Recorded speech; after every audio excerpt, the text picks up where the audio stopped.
Welcome back, gamers. I am Danny from NintendoCade channel. Today is a really cool episode where I actually talked about the Retro World Expo that I was able to attend in Hartford, Connecticut. It's a lot of fun, and when I was there, I actually saw a lot of cool games that I had to get. It was a lot of games that I was able to grab, and I feel bad now that I'm looking back, but I did find a lot of treasures that I needed in my collection. When I was actually there, I saw a lot of cool things, such as they set up a really nice arcade section where you can come up to an arcade of all kinds of variety. I saw a bunch of Nintendo cabinets that I grew up playing, such as Mario Brothers, Donkey Kong, even Punch Out, that I remember just putting a lot of quarters in, and to go there to have free play is amazing. Of course, they have tons of other cabinets as well. And another cool part about it, they set up a lot of tables where it's like a ton of actually consoles, systems of many generations of Nintendo systems. I saw like the NES, Super Nintendo,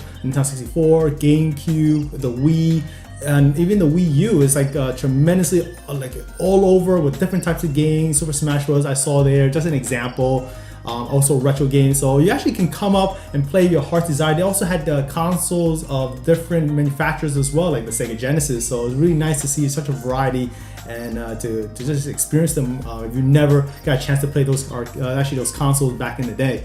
So actually being there, I was able to meet two YouTubers. Is really cool. It was RGT85, Wood from Beat 'em Ups on YouTube. I actually admire them. They're fantastic guys, and to meet them is a lot of fun to chat with them. So it's great to actually meet fellow YouTubers that doing the same thing as I do.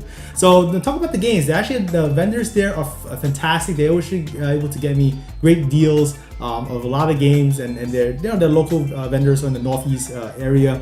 And if I bought bundles, they actually gave me a better deal at each time I do so. First game that I was able to get is Tetris 2. Now this game, it kind of got me to my attention because I never knew this game existed. It's actually published by Nintendo back in the day, and with the Nintendo World Championship just passed by, they had Tetris, a Game Boy, used as one of the games in the competition. Kind of thought, I love Tetris. I grew up with it. I'm like, why not? And this is actually, from what I saw in the back, it actually has 2-player switch screen that you can kind of compete with your friends and family. I'm like, pretty cool. I love the artwork. It looks pretty cool, and especially all the games I mentioned is complete in box. I'm kind of aiming for getting everything complete, meaning I don't want to just get the cartridge because it looks nice on the shelf. So obviously I love the artwork from this, and it looks cool. Next one is Tailspin. Now this is a Capcom game for the NES. If you guys don't know, Capcom made fantastic games for the NES back in the day. Mega Man, just to name one franchise that you guys probably know. They were responsible for a lot of the Mega Man games back then. It was true classics, but even like games like DuckTales, Chip and Dale, really fantastic from Capcom, and this is no exception. I heard a lot of great things about it.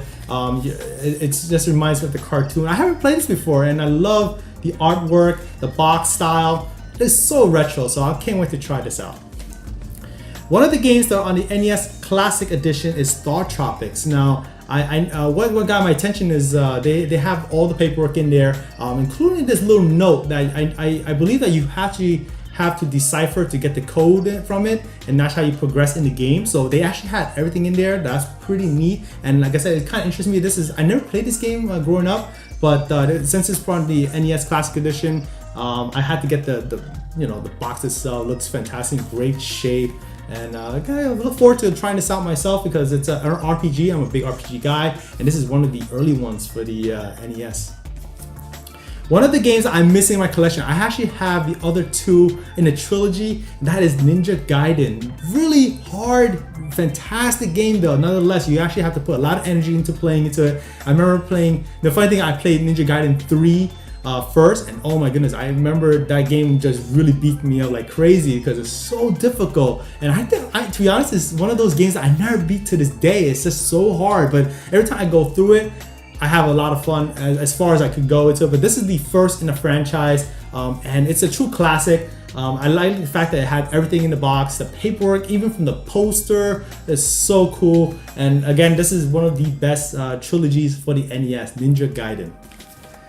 Now, another talk about trilogy. I actually have two of the other ones in the franchise as well. This is the Teenage Mutant Ninja Turtles 3, the Manhattan Project. This is actually the most expensive one of the three. They actually have the first one. It's very different, but but the second one I know is more like based on the arcade. This is a game by itself. It's made by Konami.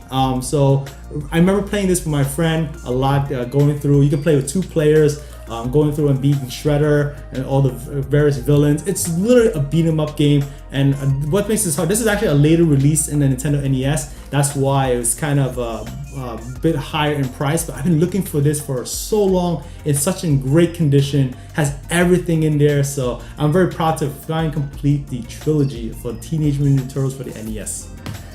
Another game that caught my interest, this is actually on the Super NES Classic Edition, is Kirby's Avalanche. Now, I never played this game. I actually own a loose cart, but I never actually got a chance to play it either. I actually have a loose cartridge, but to find it complete in box is a real treat. Great shape, and I'm looking forward to playing this on the Super NES. So literally, it looks pretty cool, and I can't, look at how cute Kirby is, right? So I gotta grab this game for sure. One of the games that I played tremendously in the arcade is Killer Instinct 2. Now, of course, with Killer Instinct, I have Killer Instinct Gold for the Nintendo 64. I remember playing this. I actually have a loose card of this. Now to have a complete box is fantastic. I love Killer Instinct. It's made by Rareware at the time. They were at the top of their game. They made a lot of Donkey Kong Country games for the Super NES. If you guys don't know who they are, fantastic gameplay. I love the music. The fast-paced fighting is really phenomenal. Now that I was able to get it in complete box, just really is a real treat. So Killer Instinct Gold. Now the last game is talking about the Super Mario Odyssey coming out for the Nintendo Switch. Actually is a sandbox game that you kind of explore the world and collect various items, and it's pretty much you could explore at your own leisure to progress in the game. Now back in the Nintendo 64 days, there were those kind of games are actually plentiful, and one of the games that eluded me for a long time, I never got the chance to play, but I did play the original. That is Banjo Kazooie for the Nintendo 64. This is actually the sequel to Banjo Kazooie, which I played tremendously when I was a kid. A great platformer. Obviously, you have all the famous characters from the game. I can't wait to get to play with this one, because this was the one that I missed for so long. It's pretty up in the value. I'm actually pretty surprised. And now to finally get in complete in box, completes the set for Banjo Kazooie franchise here. So these are all the games that I was able to get at the Retro World Expo in Hartford, Connecticut. It was a blast. The people who organized the event did a fantastic job. Evelyn and I did had a lot of fun just going through the various consoles, the arcades, talking to various vendors. It was just phenomenally fun to just hang out with the retro game community, and this is what we do for fun all this time of doing my channel. So leave me down below in the comments what are your thoughts of my pickups for the Retro World Expo. Anything you have to say, I'm really interested in hearing it. So give me a thumbs up if you enjoyed this episode. Subscribe to NintendoCade, that's always helpful, and I'll catch you again in the next episode.